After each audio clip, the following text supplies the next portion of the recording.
तीन प्रकार के पुरुषों पर स्त्रियां दिलो जान से मर मिटती हैं। वे तीन प्रकार के पुरुष कौन से हैं जिनको स्त्रियां अतिशीघ्र अपना दिल दे बैठती हैं? जय श्री कृष्णा। प्रिय दर्शक बंधु, एक बार पुनः स्वागत है आप सभी मित्रों का आपके अपने चैनल दर्पण ज्ञान गागर यूट्यूब चैनल में। प्रिय दर्शक बंधुओं, आज की कहानी बहुत ही रोचक और ज्ञानवर्धक है। वे ऐसे कौन से तीन लोग हैं जिनको स्त्रियां अतिशीघ्र अपना दिल दे बैठती हैं, अर्थात उन पर मोहित हो जाती हैं। प्रिय बंधुओं, वाराणसी में प्रभाग्यसेन नाम का एक राजा राज्य करता था। उस राजा की पुत्री बहुत ही सुंदर थी, जिसका नाम था मंदाकिनी। मंदाकिनी के रूप की चर्चा बहुत दूर दूर तक फैली हुई थी। सैकड़ों राजकुमार मंदाकिनी से विवाह करने के लिए लालायित रहते थे, मगर राजकुमारी मंदाकिनी ने एक एक करके सभी को निराश करके वापस लौटा दिया और किसी भी राजकुमार से विवाह नहीं किया। उन सभी राजकुमारों में से कोई भी राजकुमार उस राजकुमारी का दिल नहीं जीत पाया। एक दिन वो राजकुमारी गंगा के किनारे टहल रही थी। वहीं उसकी भेंट एक बहुत ही सुंदर युवक से हो गई, जिसका नाम बसु था। वो बसु बड़ा ही आवारा और वैश्यागामी व्यक्ति था। ना जाने उसने कौन सा मोहिनी मंत्र उस राजकुमारी पर डाल दिया, जो कि वो राजकुमारी उस पर लट्टू हो गई। उस राजकुमारी ने अपने पिता से कहा कि हे पिताश्री, मैं उस बसु के साथ विवाह करना चाहती हूँ। यदि उसके साथ मेरा विवाह नहीं हुआ तो मैं पूरे जीवन भर कुंवारी बैठी रहूंगी। प्रिय दर्शक बंधुओं, अपनी पुत्री की जिद के आगे राजा भी झुक गया और अपनी बेटी की बात मान ली। अब तो राजा ने बसु व मंदाकिनी के विवाह की तैयारी शुरू कर दी, परंतु संयोगवश वो बसु नौजवान क्षय रोगी होकर मर गया। ये देखकर राजकुमारी मंदाकिनी को बड़ा ही दुख पहुंचा। उसने ये प्रण कर रखा था कि वो बसु को ही अपना जीवन साथी बनाएगी, अन्य किसी को नहीं। अब बसु के ना रहने पर उस राजकुमारी ने बसु की एक बहुत ही सुंदर मूर्ति बनवाई और अपने शयन कक्ष में रखवा ली और विधवाओं की तरह अपना जीवन व्यतीत करने लगी। वो उस मूर्ति को बहुत ही प्यार करती थी और सुबह शाम उस मूर्ति से बातचीत किया करती थी। प्रिय बंधुओं, ये तो आप जानते ही हैं, वो तो मूर्ति थी, लेकिन वो राजकुमारी उस बसु के प्यार में इस कदर पागल हो गई थी, वो उसको मरा हुआ समझती ही नहीं थी। राजा ने उसको बहुतेरा समझाया कि हे बेटी, अब बसु तो इस दुनिया से चला गया, तुम अपना विवाह किसी अन्य राजकुमार से कर लो, क्योंकि आपके सामने आपकी पूरी जिंदगी पड़ी है और इस प्रकार पूरे जीवन भर तुम कुंवारी कैसे बैठी रह सकती हो। इस दुनिया में बसु से सुंदर और भी बहुत सारे राजकुमार मिल जाएंगे, उनमें से जो तुम्हें पसंद आए उसे अपना वर चुन लो। प्रिय दर्शक बंधुओं, राजा के लाख समझाने पर भी उस राजकुमारी ने अपने पिता की बात मानने से इनकार कर दिया। अंत में राजा प्रभाग्यसेन अपनी बेटी की जिद के आगे निराश और शांत होकर बैठ गया। सैकड़ों राजकुमार उस राजकुमारी से विवाह की इच्छा लेकर राजा के पास आए। राजा ने कहा, देखो, मेरी पुत्री मेरी बात सुनने को बिल्कुल भी तैयार नहीं है। अब तो बस एक ही रास्ता है, जो राजकुमार मेरी पुत्री का हृदय जीत लेगा उसी के साथ मैं अपनी बेटी का विवाह कर दूंगा और अपना आधा राज्य भी उसके नाम कर दूंगा। परंतु समस्या ये है कि राजकुमारी मंदाकिनी किसी से भी मिलना नहीं चाहती है। वो पूरे दिन अपनी दासी के साथ अपने कक्ष में रहती है और बदहवासों की तरह उस मूर्ति से ना जाने कौन कौन सी बातें करती रहती है। बाकी समय में वो महल के झरोके से गंगा की ओर निहारती रहती है। प्रिय दर्शक बंधुओं, राजा के बताने के बाद कई राजकुमार प्रयास करके चले गए, परंतु उनकी भेंट राजकुमारी से नहीं हो पाई। एक दिन भरत नाम का राजकुमार राजा के दरबार में आया। भरत बहुत ही बुद्धि में तेज और खूबसूरत था। उसने भी राजा की समस्या को सुना तो भरत ने राजा से कहा कि हे महाराज, मैं राजकुमारी का हृदय तो जीत लूंगा, मगर मुझे बताओ, राजकुमारी जब झरोके से नीचे देखती है तो उसके नीचे आने वाले यात्री से राजकुमारी को कोई आपत्ति तो नहीं होती है? तभी राजा ने कहा कि नहीं, उसे कोई भी आपत्ति नहीं है, वो तो बस झरोके से गंगा को निहारती रहती है। तभी राजकुमार भरत ने कहा, तो हे राजन, अब तुम चिंता ना करो, मैं उसका हृदय अवश्य ही जीत लूंगा। प्रिय दर्शक बंधुओं, अब तो राजकुमार भरत ने एक तरकीब निकाली कि वैसे तो राजकुमारी किसी से मिलती जुलती नहीं है और जब तक वो किसी से मिलेंगी नहीं या किसी को देखेंगी नहीं तो उसके मन पर किसी भी प्रकार का कोई भी प्रभाव नहीं पड़ेगा। तभी उस राजकुमार ने एक सुंदर सी स्त्री का पुतला बाजार से खरीदा और एक नाव में नाविक बनकर सवार हो गया। वो स्त्री का पुतला भी उसने उसी नाव पर रख लिया और नाव लेकर राजकुमारी के झरोखे के नीचे पहुंच गया, जहां से वो प्रतिदिन गंगा की मनोरथ छटा को वो निहारती थी। भरत जब नाव लेकर उसके झरोखे के नीचे आया, उस समय राजकुमारी अपने झरोखे पर खड़ी होकर नीचे की ओर निहार रही थी। अचानक उसने अपने झरोखे से देखा कि एक खूबसूरत नाविक उसके महल के नीचे नाव लेकर आया है। तभी राजकुमारी ने पूछा, ये नाविक तुम कौन हो और यहाँ नाव लेकर क्यों आए हो? तभी भरत ने जवाब दिया, लगता है तुम राजकुमारी जी की दासी हो। क्या तुम अपनी राजकुमारी से पूछकर मुझे ये बता सकती हो कि मैं यहाँ पर कुछ दिनों के लिए ठहरना चाहता हूँ? इससे उन्हें कोई आपत्ति तो नहीं है, क्योंकि मैंने सुना है बड़ा ही भयंकर तूफान आने वाला है और मेरी नाव भी टूटी फूटी है। तूफान थमने के बाद मैं यहाँ से चला जाऊँगा। यदि मैं तूफान में ही गंगा के बीच में फंस गया तो मैं अपनी नाव सहित इस गंगा में डूब जाऊंगा। प्रिय दर्शक बंधुओं, उस नाविक भरत ने जानबूझकर राजकुमारी को दासी कहा था, इसलिए राजकुमारी ने समझा कि वो मुझे पहचान नहीं पाया है। इसी वजह से राजकुमारी ने भी कह दिया, आप यहाँ पर बेफिक्र होकर रुक सकते हैं, मुझे इस बात से कोई भी आपत्ति नहीं है। प्रिय दर्शक बंधुओं, अब तो वो राजकुमार भरत अपनी नाव के साथ वहीं पर ठहर गया।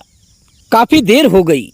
इधर राजकुमारी के कान में जब उस नाविक की आवाज पड़ी तो उसने अपनी दासी को नीचे ये देखने को भेजा इस समय नाविक क्या कर रहा है, जो कि उसका शोर यहाँ तक आ रहा है। प्रिय दर्शक बंधुओं, वो दासी उसी समय फौरन महल के नीचे उतर कर गई तो उसने देखा कि उस नाविक ने एक स्त्री रूपी पुतले को अपने सामने बैठा रखा है और दो व्यक्तियों का भोजन बनाकर भोजन करने के लिए बैठा है। उसने दो पात्रों में भोजन परोसा। एक पात्र तो चांदी का था और दूसरा पात्र पत्तों का बना हुआ था। उसने चांदी वाले पात्र का भोजन उस स्त्री रूपी पुतले के आगे रख दिया और उसे मनाते हुए बोला कि हे प्रिय, भोजन कर लो। यदि तुमने भोजन नहीं किया तो आज मैं भी भोजन नहीं करूंगा, क्योंकि जब तुम जीवित थी तो भी मैं तुम्हें छोड़कर भोजन नहीं किया करता था, तो आज तुम्हें छोड़कर भोजन मैं कैसे कर लूं? प्रिय दर्शक बंधुओं, कुछ देर मनाने के बाद जब उस पुतली ने भोजन नहीं किया तो उस नाविक ने भी भोजन नहीं किया और उस भोजन को उठाकर मछलियों को खाने के लिए गंगा में फेंक दिया। अब वो पुतली भोजन करे भी तो कैसे, क्योंकि वो तो एक मूर्ति थी। नाविक का ऐसा बर्ताव देखकर उस दासी ने पूछा कि हे भाई, क्या तुम पागल हो? वो पुतली तो एक पत्थर की मूर्ति है, वो भला भोजन कैसे कर सकती है? उसके चक्कर में आपने भी भोजन नहीं किया, ये तो बहुत बड़ी मूर्खता है। तभी उस राजकुमार भरत ने उस मूर्ति को उठाकर अपने गले से लगा लिया और आंखों में आंसू भरकर कहने लगा कि हे देवी जी, ये मूर्ति मेरी प्राण प्रिय पत्नी की है। 2 वर्ष पहले उसकी मृत्यु हो गई। जब वो जीवित थी तो वो मुझे छोड़कर कभी भी अकेले भोजन नहीं करती थी। उसके मरने के बाद मैंने ये उसकी मूर्ति बनवा ली। अब तुम ही बताओ, जब वो मुझे छोड़कर भोजन नहीं करती थी तो मैं उसे छोड़कर भोजन कैसे कर सकता हूँ? मैं उससे दिलो जान से प्रेम करता था और आज भी मैं उससे उतना ही प्रेम करता हूँ। इसीलिए मैंने अपने आप के लिए पत्तल में और उसके लिए चांदी के पात्र में भोजन परोसा था। मैंने इसके लिए कई प्रकार के वस्त्र व आभूषण भी बनवाए हैं। मैं इसे हर रोज सजाता हूँ और नए वस्त्र आभूषण पहनाता हूँ और इसे हर समय अपने साथ रखता हूँ। प्रिय दर्शक बंधुओं, उस नाविक की दीवानगी देखकर वो दासी भी पानी पानी हो गई। उसने देखा कि ये नाविक स्वयं तो फटे पुराने वस्त्र पहने हैं और उस पुतली को बहुत ही सुंदर वस्त्र और आभूषण पहनाए हुए है। अब वो अपने मन में सोचने लगी, अपनी स्त्री से इतना प्रेम करने वाला इंसान तो मैंने अपने जीवन में आज तक नहीं देखा। प्रिय दर्शक बंधुओं, उस दासी ने जाकर जब ये बात अपनी राजकुमारी को बताई तो ये बात सुनकर वो राजकुमारी भी हैरान रह गई कि इतना प्रेम वो नाविक अपनी मरी हुई स्त्री से करता है कि उसके ना खाने पर स्वयं भी नहीं खाता है। जब वो जीवित होगी तो उससे ये कितना प्रेम करता होगा। बसु के मरने के बाद भूखी तो मैं भी कभी नहीं रही, पर ये नाविक तो अपनी पत्नी के पुतले के ना खाने पर भूखा रहता है। प्रिय दर्शक बंधुओं, इस प्रकार वो दिन बीत गया। अगला दिन आया तो राजकुमारी ने सुना कि नाविक तेज तेज सुर में करहा रहा है। तभी राजकुमारी ने स्थिति का जायजा लेने के लिए अपनी दासी को नीचे भेजा। दासी जब नीचे पहुंची तो उसने देखा कि नाविक के सिर में पट्टी बंधी है और वो करहाता हुआ किसी को गाली दे रहा था। तभी दासी ने पूछा कि हे भाई नाविक, तुम्हें क्या हुआ है? तुम्हारे सिर में पट्टी कैसे बंधी है? तुमने अपने सिर पर पट्टी क्यों बांध रखी है? तभी वो भरत बोला कि हे राजकुमारी की दासी, रात मुझ पर कोई हमला करके मेरी नाव की पतवार चुरा ले गया और बिना पतवार के मैं नाव कैसे चला सकता हूँ। यदि आपकी राजकुमारी की कृपा हो जाए तो मैं नाव को यहीं छोड़कर बाजार चला जाता हूँ और दूसरी पतवार खरीद लाऊंगा और अपने सिर के दर्द की दवाई भी ले आऊंगा। तभी दासी ने जाकर ये बात राजकुमारी को बताई। राजकुमारी ने कहा, कोई बात नहीं, उसे जाने की आज्ञा दे दो। प्रिय दर्शक बंधुओं, अब तो वो राजकुमार भरत बाजार गया और बाजार जाकर एक पतवार खरीदी और दासी के लिए एक रत्न जड़ित हार खरीदा। उसके बाद वो अपनी नाव के पास लौट आया। इधर जब दासी को पता लगा कि वो नाविक बाजार से वापस लौट आया है तो वो उसे देखने के लिए आई। तभी भरत ने उस दासी को वो रत्न जड़ित हार भेंट कर दिया और कहा कि मैं ये हार तुम्हारे लिए लाया हूँ, लेकिन इसके बदले में तुम्हें मेरा एक काम करना होगा। तुम्हारी राजकुमारी जिस मूर्ति की अपने पति की तरह पूजा करती है, तुम उस मूर्ति को चुपचाप लाकर एक रात के लिए मुझे दे दो। तभी उस दासी ने कहा, ये कौन सी बड़ी बात है, जब शाम को राजकुमारी सो जाएंगी तब वो मूर्ति लाकर मैं तुम्हें दे दूंगी। प्रिय दर्शक बंधुओं, उस राजकुमारी के सोने के बाद दासी ने उसके प्रेमी बसु की मूर्ति नाविक राजकुमार भरत को लाकर दे दी। तभी उस नाविक ने क्या किया, उस राजकुमारी के प्रेमी बसु के पुतले को अपनी पुतली के पास बैठा दिया और सुबह दिन निकलने से पहले ही उसने जोर जोर से शोर बचाना शुरू कर दिया। उस नाविक का शोर सुनकर राजकुमारी की आंखें खुल गईं। तभी उसने अपने महल के झरोके से झांक कर देखा तो वो नाविक अपनी पुतली के लिए बुरी तरह से डांट रहा था। अब वो राजकुमारी उसकी बातें गौर से सुनने लगी। वो नाविक अपनी पुतली को डांटते हुए कह रहा था, खबरदार, आज से तुम्हारा मेरा कोई संबंध नहीं है। क्या तुम जानती हो कि मैं तुमसे कितना प्रेम करता हूँ?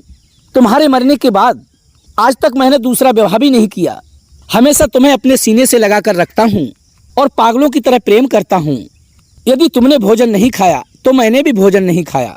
मैंने स्वयं फटे पुराने वस्त्र पहनकर अपनी गुजर बसर की, पर तुम्हें मैंने सदैव ही सोने चांदी से जड़े हुए सुंदर वस्त्र पहनाए। पर तुम तो बड़ी ही धोखेबाज निकली। एक रात के लिए मैं बाहर क्या चला गया, तुमने तो दूसरे पुरुष से दोस्ती कर ली और मेरे ना होने पर तुमने उसे अपने पास बुला लिया। अब मैं तुम्हारे साथ बिल्कुल नहीं रह सकता। किसी ने सच कहा है, जैसे आग लकड़ियों से नहीं अघाती, सागर नदियों के जल से नहीं अघाता, मृत्यु प्राणियों से नहीं अघाती, उसी प्रकार उल्टा स्त्रियां अनेक पुरुष पाकर भी नहीं अघाती। दुष्चरित्र वाली स्त्रियां न दान से, न मान से, न चाटुकारी से, न शास्त्र ज्ञान के उपदेश से, न सेवा से किसी भी प्रकार से बस में नहीं रहती। बहुत सारी स्त्रियां तो ऐसी होती हैं कि चाहे उनका पति कितना भी गुणवान क्यों ना हो, सुंदर हो, सुशील हो, यशस्वी हो, धनवान व बलवान हो, तो भी वे उसे छोड़कर पर पुरुषों में आसक्त हो जाती हैं। और जिस पर वो आसक्त होती हैं वो चाहे कितना भी कुरूप व अवगुणी क्यों ना हो, लेकिन उनको वही अच्छा लगता है। प्रिय दर्शक बंधुओं, जब उस राजकुमारी ने इस प्रकार अपनी पुतली को डांटते हुए देखा तो राजकुमारी का ध्यान अपने प्रेमी की मूर्ति की ओर चला गया। मगर ये क्या, बसु की मूर्ति तो अपने स्थान से गायब थी। ये देखकर राजकुमारी घबरा गई। वो भागती हुई उस नाविक के पास पहुंची तो उसने देखा कि उसके प्रेमी की मूर्ति उस नाविक की पुतली के पास बैठी हुई है। लेकिन राजकुमारी को इस बात पर बिल्कुल भी भरोसा नहीं हुआ। वो अपने मन में सोचने लगी कि एक बेजान मूर्ति यहाँ तक चलकर कैसे आ सकती है। वो नाविक कहने लगा कि जरूर ही कल रात इसी ने मेरे ऊपर हमला किया होगा और आज मेरी पत्नी को हत्याने को आ गया है। जब ये दुष्ट पुतला जीवित होगा तो जरूर ही पर स्त्रियों में आसक्त रहता होगा, इसीलिए इसने मेरी पत्नी को बहला लिया है। प्रिय बंधुओं, इस प्रकार वो नाविक कभी पुतले को डांटता, कभी पुतली को। अपनी पुतली को डांटते हुए और उस राजकुमारी को सुनाते हुए वो कहने लगा, अरे उल्टा, मैंने तुझ पर कितना विश्वास किया, फिर भी तू इस लंपट पुतले के फंदे में पड़ गई। तो जैसी धोखेबाज के लिए मैं इतने दिनों से अपने साथ लिए पागलों की तरह घूम रहा हूँ। अब तो तेरे बिना मैं ठीक से भोजन भी नहीं कर पाता हूँ। अब मैं समझ गया हूँ कि तुम दुष्चरित्र हो। अब तुम जैसी धोखेबाज स्त्रियों की मुझे कोई भी जरूरत नहीं है। इतना कहकर उस नाविक ने उन दोनों पुतलों को गंगा में डुबो दिया। प्रिय दर्शक बंधुओं, इधर अपने पुतले की करतूत देखकर उस राजकुमारी को भी उससे नफरत होने लगी। वो अपने मन में सोचने लगी, मैं ऐसे लंपट पुरुष के लिए अब तक विधवा बनकर जी रही थी, जो पर स्त्रियों में रमण करने वाला है। प्रिय बंधुओं, उस वसु के लिए राजकुमारी के हृदय में जितना प्रेम था वो सब नष्ट हो गया और उस नाविक के प्रति उसका मन आकर्षित हो गया। वो सोचने लगी, यदि ये व्यक्ति मेरा पति बनेगा तो मेरा जीवन धन्य हो जाएगा। इतना प्रेम करने वाला पुरुष मुझे कहीं मिल नहीं सकता। प्रिय दर्शक बंधुओं, उधर वो नाविक अपनी नाव लेकर वहां से जाने को हुआ तो राजकुमारी ने उसे रोकते हुए कहा, सुनो जी, मैं दासी नहीं हूँ, मैं यहाँ की राजकुमारी मंदाकिनी हूँ। तुम्हारी वजह से आज मेरी आंखें खुल गईं, वरना मैं उस धोखेबाज के लिए विधवा का जीवन जीती रहती। तुमसे अच्छा इंसान मुझे नहीं मिल सकता। क्या तुम मेरे साथ विवाह करोगे? प्रिय दर्शक बंधुओं, राजकुमार भरत ने शर्माते हुए अपनी सहमति दी। अब वो राजकुमारी उस नाविक को लेकर अपने पिता के पास पहुंची और उससे विवाह करने की बात कही। वो राजा तो पहले से ही जानते थे कि वो कोई नाविक नहीं है बल्कि एक राजकुमार है। फिर भी उन्होंने अपनी बेटी के मन की बात जानने के लिए उस राजकुमारी से कहा कि हे बेटी, जिस नाविक से तुम विवाह करना चाहती हो वो तो अत्यंत दीन गरीब है, इसके साथ तुम अपना जीवन कैसे बिता पाओगी? तभी राजकुमारी बोली कि हे पिताजी, ये नाविक गरीब जरूर है परंतु इसका हृदय बहुत ही निर्मल और पवित्र है। मैं इसके साथ जीवन भर सुखी रहूंगी, ये बात मुझे भली प्रकार से मालूम है। प्रिय मित्रों, अपनी बेटी की बात सुनकर वो राजा बहुत खुश हुआ और खुशी खुशी अपनी पुत्री का विवाह उस राजकुमार से करा दिया। राजकुमार भरत को उसने अपना आधा राज्य दे दिया। प्रिय दर्शक बंधुओं, कहते हैं कि स्त्री उस पुरुष से बहुत ही खुश रहती है जो खूबसूरत होने के साथ साथ सर्व गुणों का धनी हो, क्योंकि अच्छा पति वही होता है जो अपनी स्त्री की सबके सामने तारीफ करे और पत्नी की गलती होने पर उसे एकांत में समझाए, बाहर वालों के सामने कभी बेइज्जत ना करे, पत्नी से जान से ज्यादा प्रेम करता हो, उसके प्रेम व्यवहार में किसी भी प्रकार का छल कपट ना हो, जो दिल में हो वही जुबां पर हो, विश्वासी और निर्मल मन वाला हो। अक्सर ऐसे पुरुषों पर स्त्रियां जल्दी ही रीझ जाती हैं। नंबर 2, जो पुरुष स्त्रियों के अत्यंत निकट रहता हो तो स्त्रियों का मन उन्हीं में रम जाता है। कहते हैं कि राजा स्त्री लताएं अपने पास रहने वाले का आश्रय लेते हैं। नंबर 3, जो बुरे वक्त में उसके साथ खड़ा हो, उसके साथ हमदर्दी दिखाए, उसे हर प्रकार की विपत्ति से उबारने वाला हो, ऐसे पुरुष पर स्त्रियां अतिशीघ्र आसक्त हो जाती हैं अर्थात मर मिटती हैं। नंबर 4, स्त्रियों को उनके कैरियर में सहयोग करने वालों पर स्त्रियां अतिशीघ्र फिदा हो जाती हैं और वे उसको अपना सब कुछ मान बैठती हैं। तो ये थी प्रिय दर्शक बंधुओं आज की हमारी छोटी सी कहानी। यदि वीडियो पसंद आई तो वीडियो को लाइक कर दें, चैनल को सब्सक्राइब कर लें, हो सके तो अपने सगे संबंधियों व मित्रों तक वीडियो को शेयर अवश्य करें। प्रिय दोस्तों, हम कल फिर मिलेंगे इसी प्रकार की ज्ञानवर्धक चर्चा के साथ। इसी के साथ प्रिय दोस्तों, राधे राधे, जय श्री कृष्णा।